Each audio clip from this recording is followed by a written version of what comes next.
Bună, Dima! Noi n-am mai povestit de multă vreme.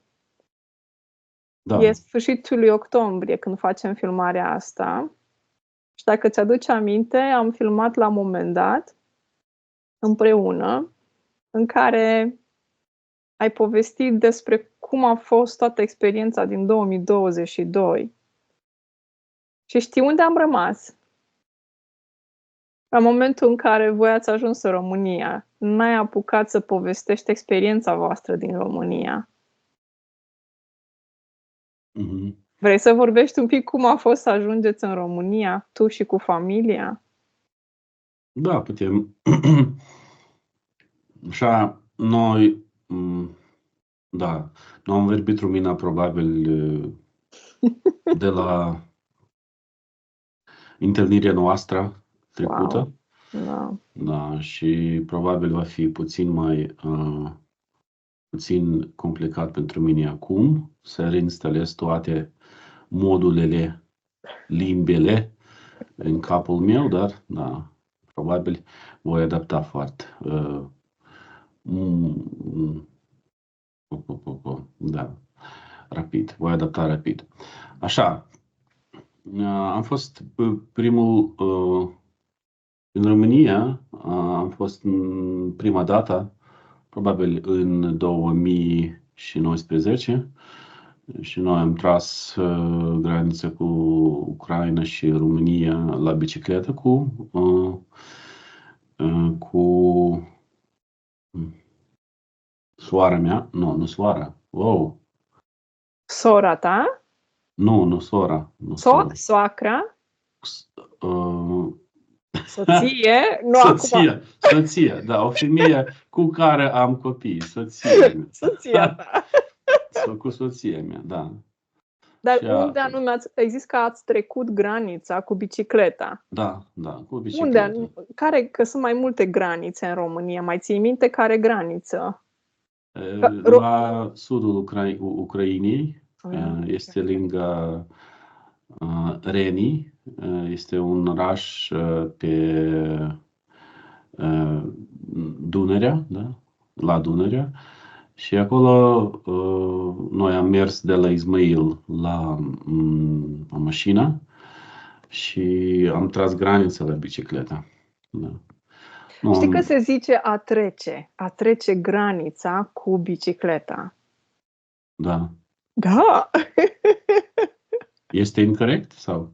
Este corect să spui a trece granița, că treci de pe o parte pe alta. Aha. A trece. Știi, nu știu, ce verb ai folosit tu? Nu înțeleg. Tu ai folosit un alt verb, se zice a trece. Aha. Dar a trece este nu corect. A trece granița. Este corect, ăsta este corect. Ok, da. Așa, noi am tras de granița. Uite, tu folosești verbul a trage. A tras. Nu tragem, că tragem cu pușca, știi? Împușcăm, puf, puf, puf. Okay. Ai înțeles? Trece, nu? noi am trecut, nu? Da! Corect, Okay. am trecut. Noi am trecut granița la bicicletă cu România și am fost prima dată în România probabil 30 de minute. Ok, nu. Este o eroare. Am fost în România prima dată în 2017, cred eu.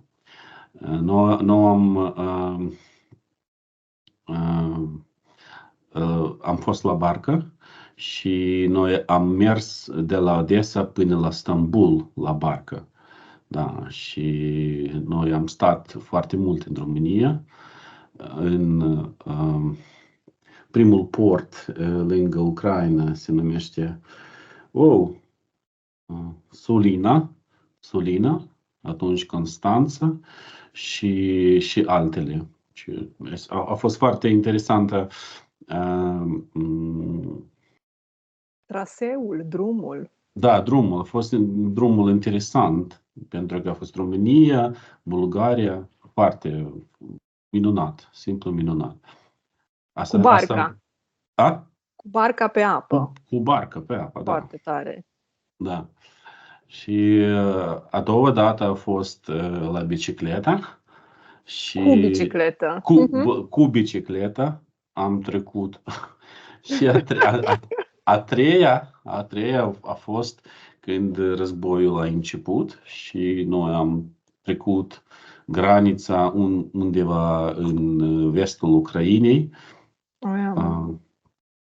Da, și a fost foarte tare pentru că a fost foarte stres mare pentru noi și acolo a fost foarte mult de mașini și de mașini, probabil, și noi, da, am fost cu copiii și a fost improvizație pentru noi și a fost foarte stresant și a fost frig.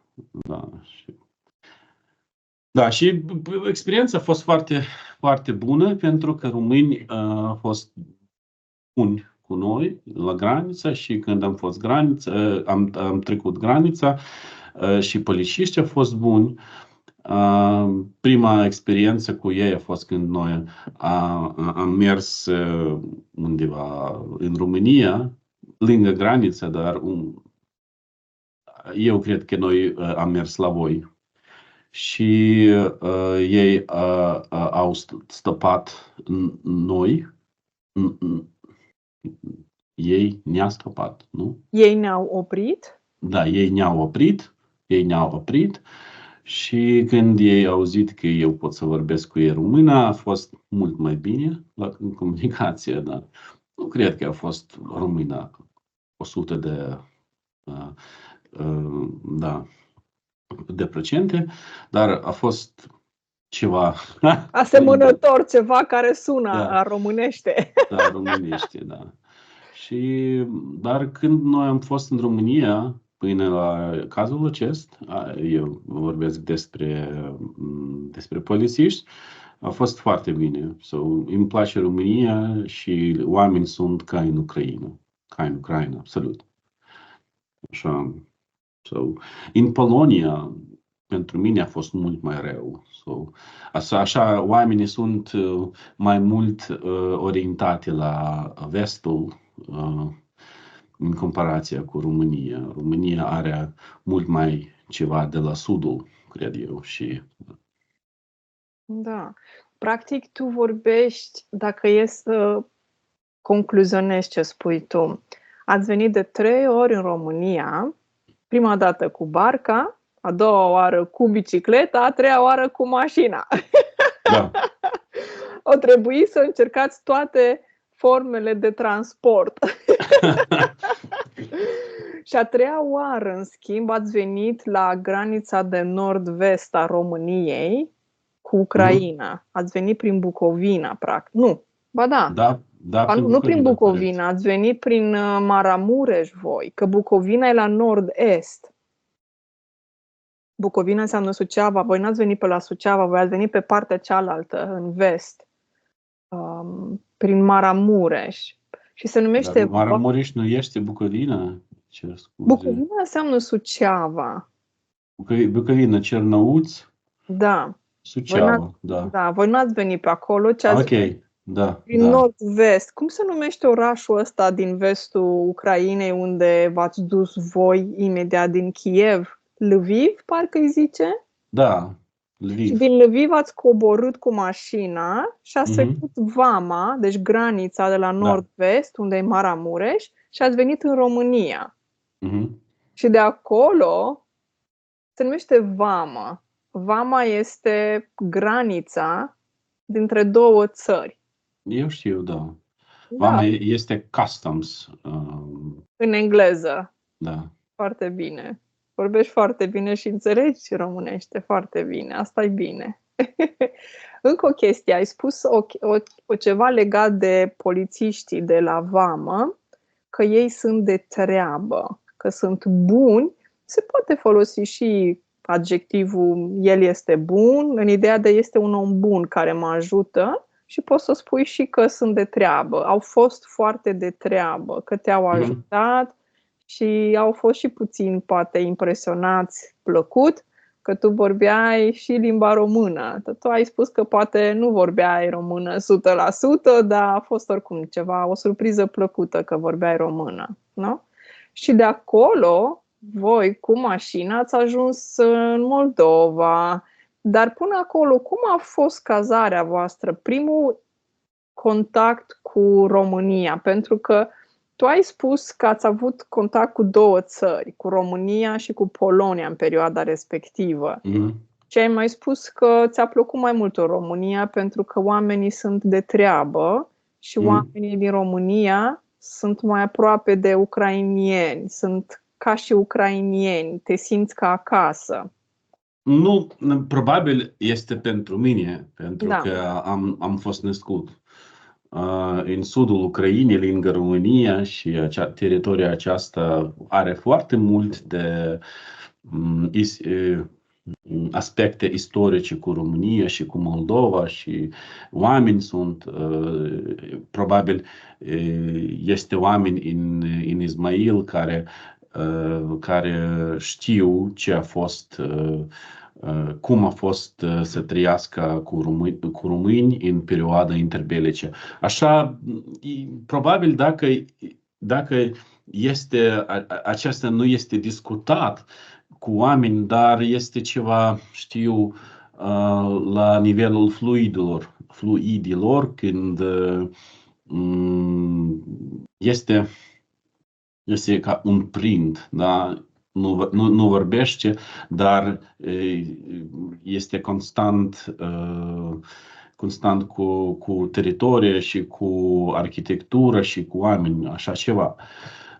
Probabil este numai pentru mine, pentru că pentru soția mea a fost complicată în România, pentru că nu știe limba, și în Polonia a fost mult mai ușor pentru ea.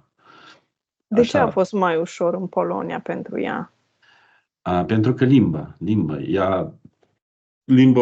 poloneză este mult mai de înțeles pentru ucraineni decât limba română. Și probabil pentru ea a fost ușoare. Da? Ea vorbea practic ucrainiană în Polonia? Da. Sau rusă? Nu. Ucrainiană vorbea și ea se înțelegea cu polonezii, să înțeleg. Absolut, da. Nu este problemă mare.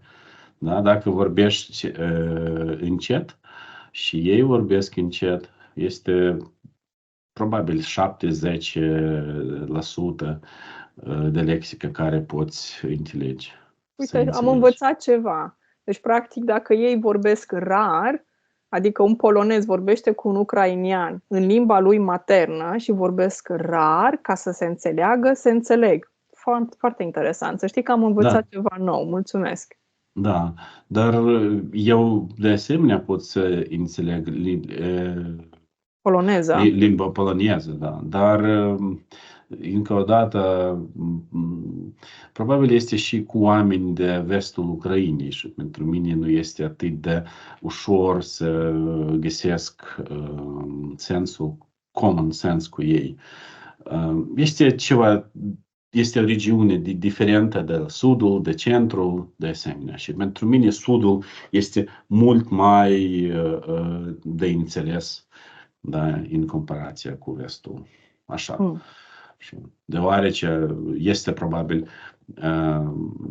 pricina prima, da, pe care pot să spun că România îmi pare mai bine decât Polonia. Da. Și acum, de ce România și de ce Polonia?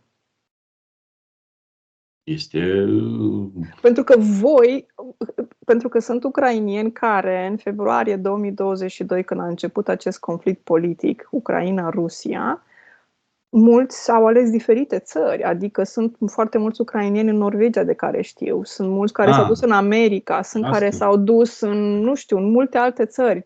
De ce România și de ce Polonia? Dar tu știi că noi am trăit și în Germania 8 Eu știu, luni. Dar cei care se uită la noi nu știu. Da, 8 luni și pentru mine personal este ceva ce eu personal simt.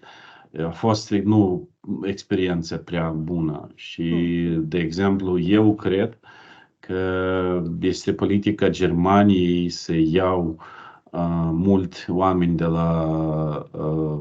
la statele de alte statele, pentru că ei trebuie să susține economia ei. Și asta este, tu mergi, tu muncești acolo și tu plătești pentru cazare acolo. Și este modul în care ei folosesc să aibă viață bună. Asta cred eu, este poziția mea personală. Și nu îmi place vestul. Am spus deja, pentru că am avut deja experiență. Sudul, da, este interesant, dar nu îmi place statele care nu iau foarte mult regulații de la statul, da, de la guvern, corect, da. Dar în Germania este tot este foarte regulat. Și aveați opțiunea Germania și tu ai spus că nu, Germania nu, și a apărut următoarea opțiune, România. Da. De unde a venit opțiunea? De tine. De la mine. De la tine, pentru că noi am plănuit să avem o lectură sau întâlnire la internet cu tine duminică și noi am apărut, eu n-am apărut și tu îmi scris și spui că ce se întâmplă, ce este aici o opțiune pe care poți folosi și mai departe. Și noi pentru mine a fost bine, pentru că am vrut să am experiență cu România, a fost foarte interesant și da, pentru că bunicul meu a fost român și eu nu știu, bunicul meu, și a fost interesant pentru mine cum a fost și cum poate să fie dacă este cultura absolut diferită de ucraineană, de cultura ucraineană și este în familia mea și nu există nimeni, da, care în familia mea care știe ce este sau știe, dar nu poate să îți dea, pentru că nimeni știe limba română și bunicul meu a murit și da, asta este. Și pentru mine a fost ceva, eu vreau să știu, dar nu am știut și asta este de ce România a fost o alegere, o opțiune. Alesă. Practic, noi trebuia să ne vedem duminică. Tu pe vremea aia erai Patreon, care mă susțineai pe platforma Patreon și o parte din pachetul respectiv includea și discuții împreună pe aplicația Stereo, unde aveam întâlniri duminica, erau întâlniri publice în care vorbeam în limba română.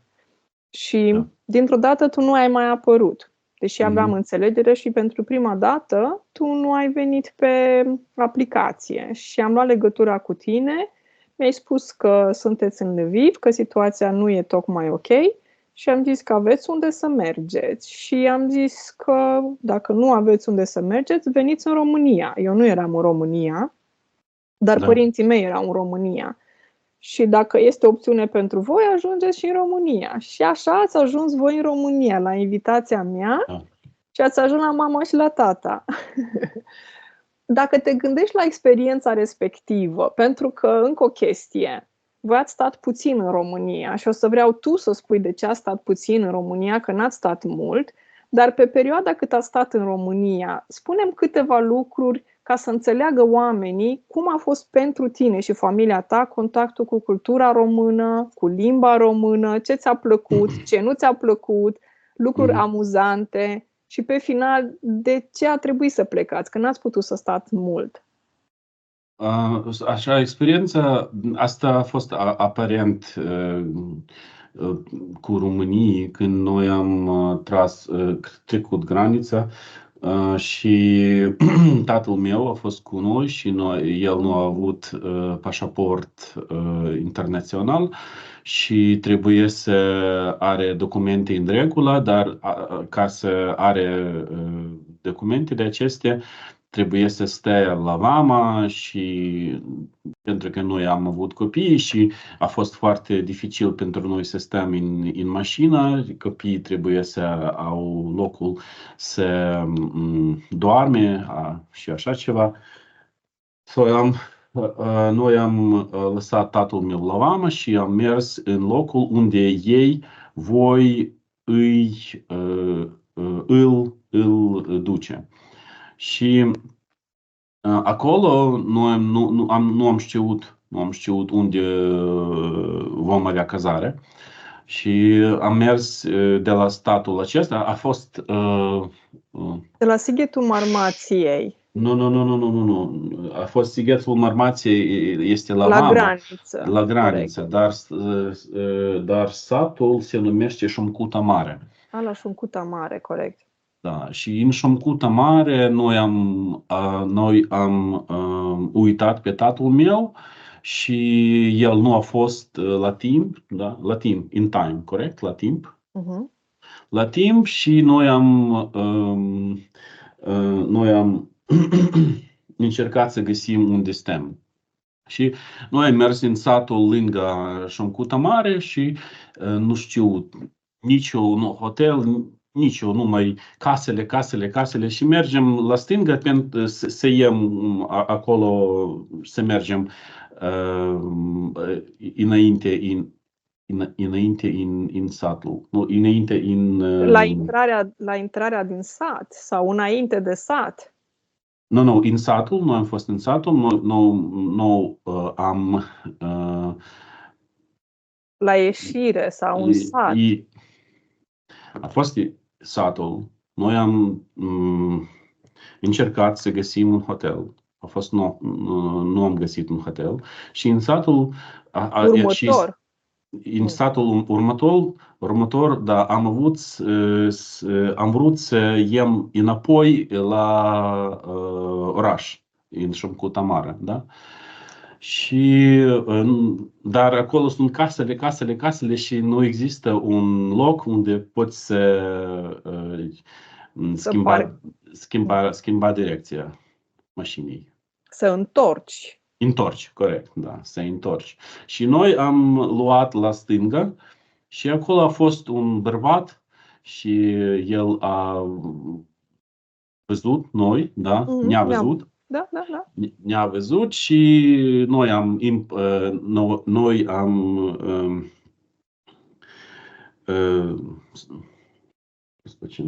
wow. Ați vorbit, noi am ați început să vorbim cu el. Noi am început să vorbim cu el și ei au ajutat foarte mult.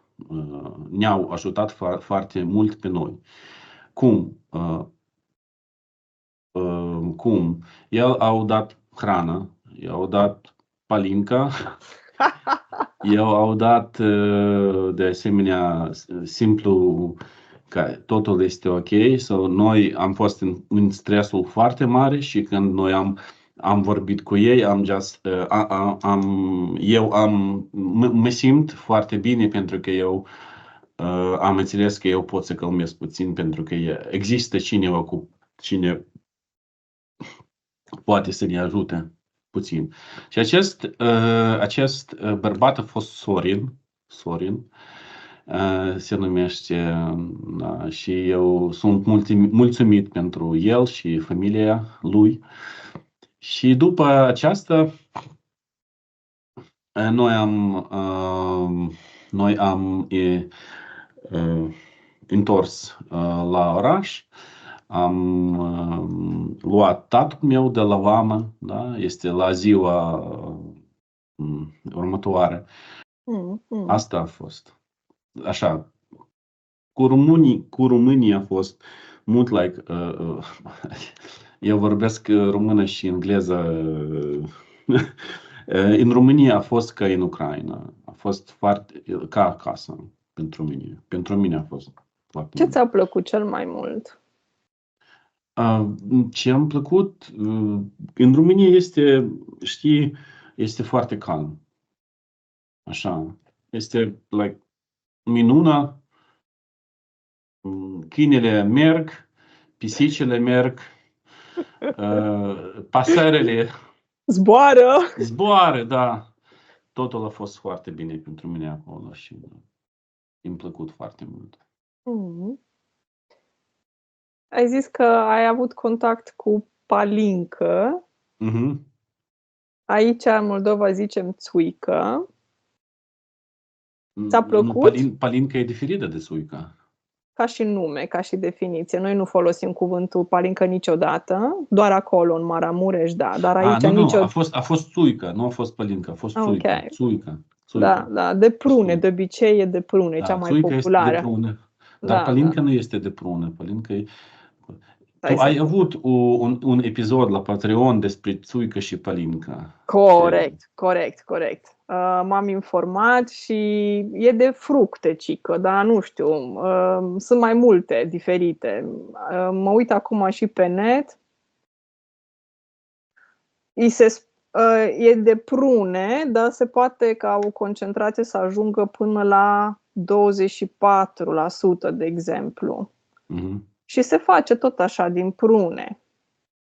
Numai că ți-am zis, noi nu-i zicem niciodată palincă. Mhm. Dar cred că țuică se spune peste tot în România mai... Țuica aceasta a fost 5, 10 și 5%. Uf! Da. Ți-a plăcut? Da. După stresul acest, palinca a fost Aveai nevoie țuica. de un păhărel Da, pentru adormire. ca să te adoarme. Da. Știi că se zice un păhărel. Când spui un păhărel, este diminutiv de la pahar. Și întotdeauna când zici păhărel, știi despre ce vorbești, despre alcool. Și când spui alcool, în tradiția românească, spui o țuică. Mm. Am luat un păhărel dimineață. De ce paharel, nu pahareț? Așa se formează adjectivul în limba română. Tortuleț, dar paharel? Pahar, păhărel. Păhărel. Păhărel, de la pahar. Știu că e un pic mai ciudat. Un pahar, un păhărel îi zice. Mm-hmm. Foarte bine stabilit cuvântul ăsta în tradiția și în cultura românească. Zi-mi puțin despre mâncare și cum ți s-a părut mâncarea în România? Mâncarea în România ca în Basarabia. Ca în Basarabia. Bună, mai puțin bună, gustoasă. Cel mai bună. Cea mai bună, wow! Cea mai bună. Mâncarea cea mai bună. Dar este compliment pentru Basarabia. Păi dacă tu ai zis ca și că mâncarea basarabeană este la fel ca cea românească, înseamnă că nu. Ai zis că noi foarte bună. Ok. Foarte bună. Este regiunea caldă și multe fructe și multe vegetables. Legume, fructe și legume. Da, multe legume cresc, asemănătoare. Crește, da, acolo. Cresc, da. Cresc. Românii cum ți s-au părut cu care ai interacționat? Ucraineni, spun eu. A fost sau pentru mine totul a fost ok. Nu spun ceva ce vreau să auzi. Nu, absolut. Pentru mine, personal. Probabil pentru soția mea a fost puțin diferită. Dar pentru mine, sudul Ucrainei este regiunea foarte multinațională și da, probabil și sudul României și Moldova de asemenea. Da. Așa. Ceva ce a fost nou pentru tine în România? Ceva ce a fost nou în România? Nu te așteptai sau era diferit? Da, diferit este nivelul satelor.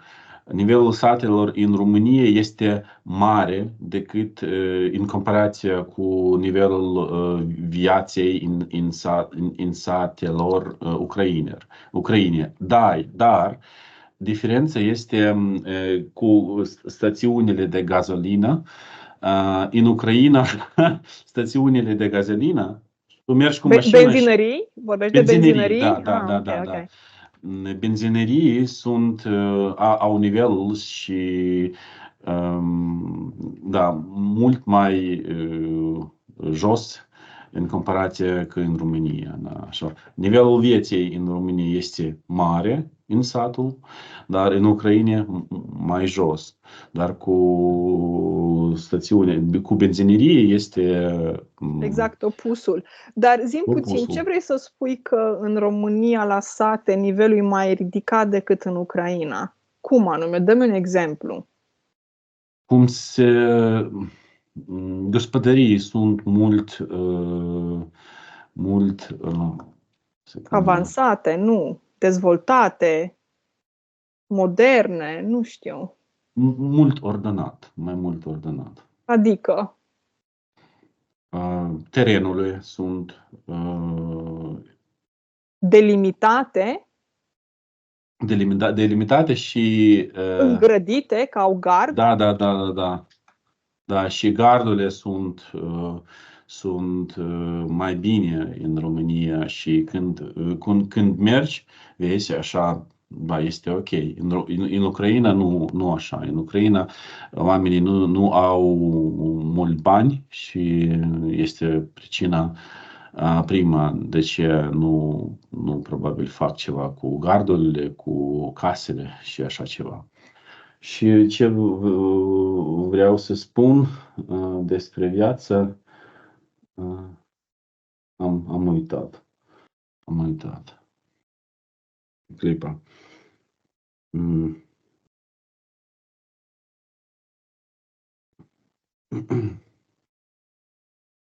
Și cu benzinăriile. Cu benzinerie. A fost un caz. Eu știu de la de la TV, da, de la televizorul, că dacă mergi la benzinerie, trebuie să iei motorină. Motorină, benzină, gazolină, mai multe. Nu, motorină. Eu am crezut că benzină este motorină. Și am mers. Nu știai că e diferit? Oi, e foarte important. Da. Eu nu știu, deci că, pentru că am auzit știrile agricole și acolo a fost motorina și am gândit, ok, motorina este ceva, trebuie să dau mașinii să merge, da, ca să meargă. Și am fost la benzinerie și acolo un bărbat îmi întrebe ce vrei, motorina. El ia pistolet, motorina sau benzina? Benzina! Da. Dar știi că e o diferență între benzină și motorină? Motorină se numește diesel, dar noi nu zicem diesel. E motorină și benzină. E un pic diferit. Absolut, da. Dar este ceva ce nu... Da, când înveți limba și ai exemplele reale, da, ce este, da, este dificil să uiți aceste uiți, da? Să uiți aceste fenomenele. Cuvinte. Da. Și, ok, tu vorbești aici de alimentarea mașinii. Aha. Ok? Cum e în Ucraina? Că ai spus că e mai bine în Ucraina la benzinării. Dă-mi un exemplu. Este calitatea acestei casei, stațiunea, această benzinărie, acolo poți cumpăra și hot dog-uri. Și în România. Dar în România nu este atât de... Dacă probabil lângă București este ok. Dar în Ucraina, pe toate teritoriile, poți să găsești stațiile, benzinărie unde calitatea Produselor care se vând. produselor, da, și calitatea benzinăriei este atât de mare. Am înțeles. Oh, foarte interesant, pentru că, într-adevăr, în România există benzinării mici și benzinării mari. La benzinăriile mari găsești de toate, și mâncare, și hot dog, cremvuști, zice în limba română. Dar astea mici sunt limitate, au puține snacks-uri dintre astea, biscuiți și așa, și un În pic de Ucraina apă. se treacă mai mult often. Des? Sau ce? Da. Mai mult des. Adică Benzinării cu sunt calitatea. foarte multe benzinării. Multe benzinării, da. Aici nu. Aia e diferența, am înțeles. Nu găsești o benzinărie foarte repede și foarte ușor. De exemplu, aici, unde stai eu la țară, nu știu câți kilometri trebuie să mergi ca să ajungi la o benzinărie. Adică nu sunt peste tot. Aici, în România, avem biserici și farmacii.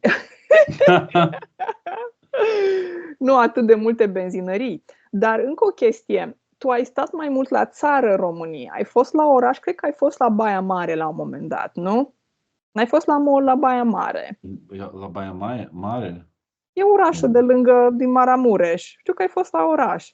Și mă gândesc că era în Baia Mare, nu? E un oraș care în Maramureș nu foarte departe, aș zice eu, de graniță, de la Vamă. Se ajunge ușor până în Baia Mare. Șoncuta Mare, nu Baia Doar Mare. în Șoncuta Mare ai fost. Și voi ați primit și cartele, pentru că așa am putut comunica, corect? Cartele? Da, cartele. Când spui că am primit cartele, cartele de telefon, cartele SIM. Cartele, da. Și ați avut inclus chestia asta și multe alte lucruri pe care le-ați primit când ați venit în România. Ați primit multe lucruri și ați fost ajutați, că aveați nevoie de ajutor. Bun. Și ați stat în România, la țară, la părinții mei, în Bacău. Ați mers destul de mult cu mașina din... Aici România nu are infrastructură, înțelegi? Și ați venit din Maramureș și ați venit prin Neamț și apoi ați ajuns în Bacău, că voi ați trecut munții. A fost un drum lung, mai ales cu copiii și cu tata bătrân și bolnav în mașină. A fost complex. Dar a stat la țară, la părinții mei și voi ați avut contact cu viața în România la țară, la părinții mei mai exact. Cât timp ați stat aici în România și de ce a trebuit să ajungeți în Polonia? Cred că 3 săptămâni noi am fost la părinții tăi. Și după aia ați plecat în Polonia direct de aici, nu? Da, în Polonia direct de aici. Și pentru că în Polonia a fost grădiniță pentru copii și a fost mult mai ușor să facem treaba cu copiii, așa, să merg la școală și văd ceva, pentru că pentru ei în satul a fost probabil complicat. Dar când ei întreb pe copiii mei unde a fost mai bine pentru voi, ei vorbesc în România. Nu în Polonia? Nu în Polonia, în România. Și Marco spune că el a plecat foarte mult în România și el vorbește despre Margareta, așa. Mama mea. Da. Ce mă bucur, foarte mult mă bucur. Dar că e un compliment asta, mulțumesc, că mama mea vorbește românește, un pic de ungurește, dar nu englezește. Și a fost un pic mai greu cu soția ta, care nu vorbea decât engleză și ucrainiană sau rusă eventual, dar mama a învățat ceva rusă și s-a înțeles așa puțin cu câteva cuvinte cu tatăl tău, dar a fost greu de comunicat într-adevăr. Dar concluzia legată de chestia asta România-Polonia. Numărul 1. România nu a avut atât de mulți ucrainieni în 2022 cât a avut Polonia. Mulți ucrainieni au ales Polonia. Okay? Și asta înseamnă că au existat foarte multe oferte, facilități, ajutoare din partea Poloniei și statului polonez decât cel român, pentru că nu foarte mulți ucrainieni au optat pentru opțiunea asta, nu au ales România.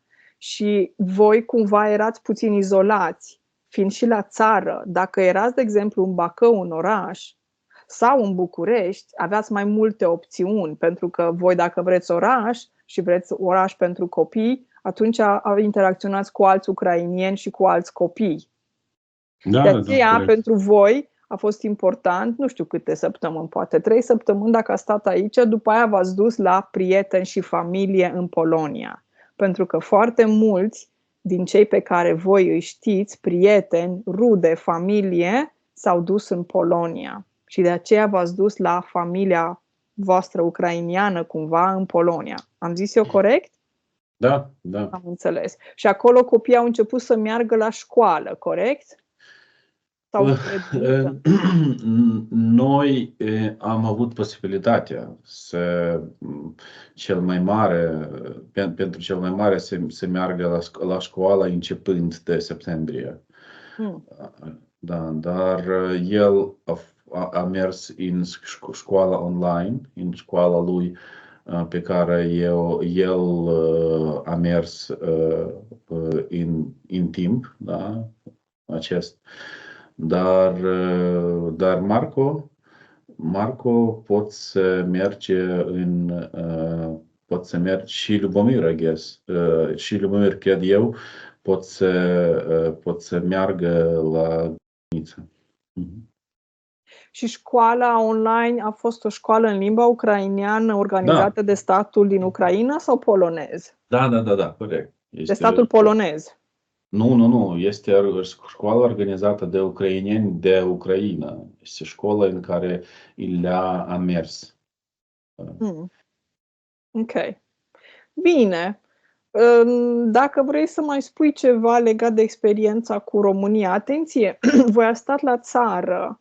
Dacă erați la oraș, era situația puțin diferită din multe puncte de vedere. Absolut. Ca și acces, ca și sociabilitate cu ceilalți, interacțiune, magazine. Fiind la țară, tu, de exemplu, erai puțin restricționat de orele când puteai să-ți cumperi ceva. Aici, în sat, de exemplu, este un magazin de unde poți să-ți cumperi, nu știu, pâine și așa, dar nu e ca la oraș. Trebuie să te aprovizionezi din timp și le găsești în frigider. Dacă nu ți le cumperi din timp, ai o problemă. Sau te duci cu mașina. Mai țineți minte că voi ați fost în Moinești cu mașina. Îți ia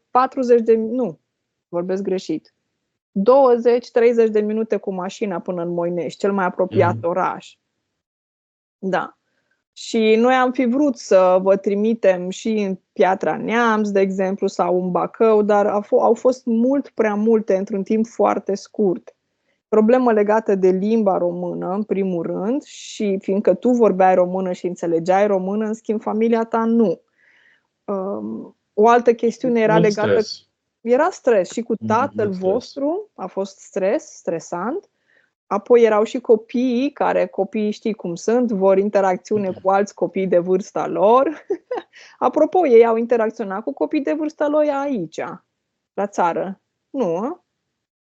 Încă o dată, te rog? Dacă copiii voștri au interacționat cu alți copii aici la țară. Da, aș fi mult mai ușor pentru ei. Dar nu au interacționat, nu? Nu. Dacă ar funcționa, aș fi mai ușor.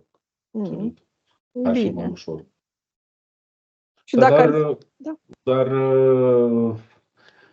în satul a fost pentru mine personal ok, absolut. Și modul de viață în satul absolut este bine pentru mine. Și atmosfera domestică a fost la voi foarte bine. Mă bucur, aveați nevoie de un echilibru pentru că voi veneați cu probleme și stres și părinții mei au o vârstă, vorbim de 70 de ani, 2 bătrâni, despre asta e vorba. 2 bătrâni care locuiesc într-o casă mare, au pământ, au animale, tata lucrează cu metal și face niște porți frumoase, de exemplu, au acces la multe resurse, se pot deplasa liber cu mașina. Nu neapărat e definiția unei familii clasice la țară, dar tot mai mulți români se mută la țară, ca să știi. Și părinții mei au animale în spate, au găini, nu știu, aveau și un porc pe vremea aia sau poate că nu. Nu mai știu. Era și porc? Ok. E tipic pentru român să ai un porc, dacă se poate, trebuie să ai și un porc. Au găini, nu știu ce animale mai aveau ei pe vremea aia. Grădină era cu legume și așa, dar totuși fi în februarie, că voi când ați venit? În februarie, în martie 2022. A fost martie. Uf, e frig atunci, e zăpadă, mai gri, așa, nu e tocmai vară. Da, și frig, da, este terenul acesta este acoperit de munți și este frig acolo, da. Da, este mai rece, corect. Sunt dealuri în jur și așa este un pic mai rece. Este ca un fel de, se numește depresiune, da? E ca o depresiune. Sunt dealuri și munți în jur și un pic mai rece, corect. No. Bine, și per total, cum a fost experiența în România, ca să concluzionăm? Dar tu ai mai fost după aia și vara aici, mai ții minte că ai mai fost și vara, nu mai știu când ai mai fost pe aici. Și ai văzut România și vara. În vara, am fost în vara, da, a fost când? A fost... Anul trecut, nu? Anul trecut a fost, da. Am fost. Da. Da. În mai, cred eu. Mai. Da, și da, este minunat, dar România este, de ce îmi place România? Pentru că România este mai mult sălbatică în comparație cu Ucraina. Acolo unde în Ucraina este sălbatic în munte, da, în Carpatia, nu. Carpați. Munții Carpați. Da. Dar nivelul vieții nu este atât de mare. Este complicat pentru ei să trăiască acolo. Să trăiește. Eu trăiesc. Da, să trăiască acolo. Da. Dar în România nivelul vieții este mai bine, dar natura este sălbatică și asta este interesant pentru că aici este civilizație și la stânga sau la stânga sau la dreapta este deja natura sălbatică și asta este interesant. Nu este de asemenea în Germania, pentru că în Germania acolo nu sunt foarte multe locuri unde nu există un om. În România nu este cazul acesta. În România este foarte multe regiuni în care este dificil să mergi. Și da, asta îmi place în România. Așa, combinația civilizației și natura sălbatică. Asta este interesant. Da. Wow, nu m-am gândit la lucrul ăsta, că tu ai fi spus chestia asta, pentru că sunt de acord că există o sălbăticie, o natură foarte specială. Știi, în România, există și pădure virgină în România. Din păcate tot mai puțin, dar pădure virgină înseamnă că nu este atinsă de om. Și asta este motivul pentru care eu când mă duc în pădure, pentru că voi ați stat puțin aici, dar nu v-ați dus în pădure să vedeți ce special este și nu v-ați luat slatină, de exemplu. Slatina este sare lichidă din pădure. Apropo, voi aveți slatină în Ucraina? Eu nu știu ce este slatina, am auzit acest cuvânt, slatina este probabil... Sare lichidă care vine din pământ, din natură. Te duci și îți iei slatină, sare lichidă, nu sare solidă, sare lichidă. Deci arată ca apa. N-aveți așa ceva pe acolo, că vine din zona Carpaților. Nu. De-aia zic că voi, am mai vorbit și cu Delia, o fată cu care fac episoade extraordinară. El locuiește de foarte mulți ani în România, e din Marea Britanie și i-am spus că am fost în pădurile din Norvegia, în pădurile din Suedia și în alte țări și în America la fel. Nu am simțit nicăieri. Poate în America să știi că am simțit ceva fenomenal, dar am fost în niște păduri speciale în America. Am fost în nord-vest, care sunt un pic mai sălbatice, ok? Nord-vest. Aici în România Este o energie foarte specială în natură. Natura trebuie să fie natură, să o respectăm și sunt foarte multe animale, ai multe posibilități. În funcție de sezoane poți să culegi ciuperci, cum am spus, este slatină, adică sare lichidă din pământ, curge efectiv din pământ și arată ca apa, dar este sare. După ceva timp ai să vezi că devine zgrunțuroasă. Zgrunțuroasă adică se vede că e solidă, se văd niște cristale pentru că se întărește, dar arată exact ca apa. Atenție, dacă vii la mine și vezi o chestie care zici, uite, e o sticlă cu apă, nu, că e sare.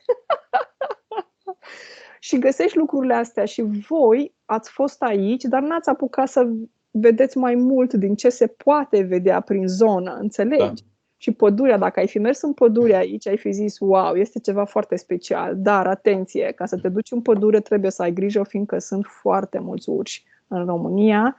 Sunt pline pădurile de urși, râși. Râsul e ca o pisică în categoria pisicilor sălbatice, îi se spune red cat. Și râși de asemenea sunt...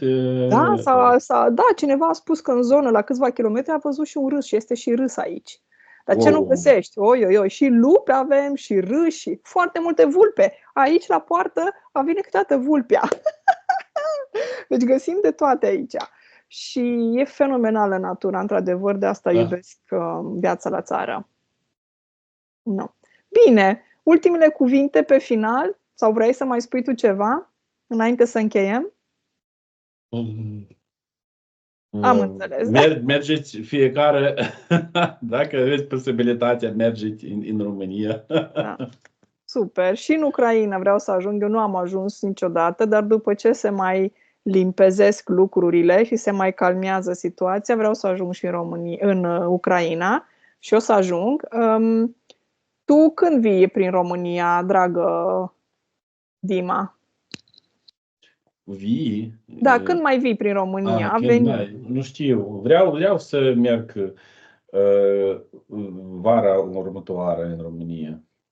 Dacă nu știu ce va fi cu legea, dacă va fi permis pentru mine să trec granița. Acum probabil eu pot, dar știi când este războiul. Cum Platon spune, dacă nu ai nevoie de oameni, trebuie să ai legea. Dacă ai nevoie de oameni, nu trebuie să ai legea. Da. Așa. Acum noi avem nevoie de oameni și legea nu funcționează. Și când nu ai nevoie de oameni, trebuie să regulezi tot. Așa, este imposibil să fac ceva și trebuie să trăiești după lege. Dar când trebuie să forțezi oamenii să fac ceva ce tu vrei, legea nu este considerată. Dar acesta este Platon. The Republic. Republica lui Platon, da. Bine, dragă Dima, am terminat așa într-un ton filozofal. Mă bucur să te revăd, că sunteți bine și că ne-ai povestit despre experiența ta și a familiei tale în România. Îți dorești să mai vii prin România după ce lucrurile se mai calmează, se mai clarifică puțin. Mulțumesc, Dima, îți urez o zi și un weekend plăcut și ne auzim. Da, ne auzim. Ne auzim. Pa, pa, pa, pa.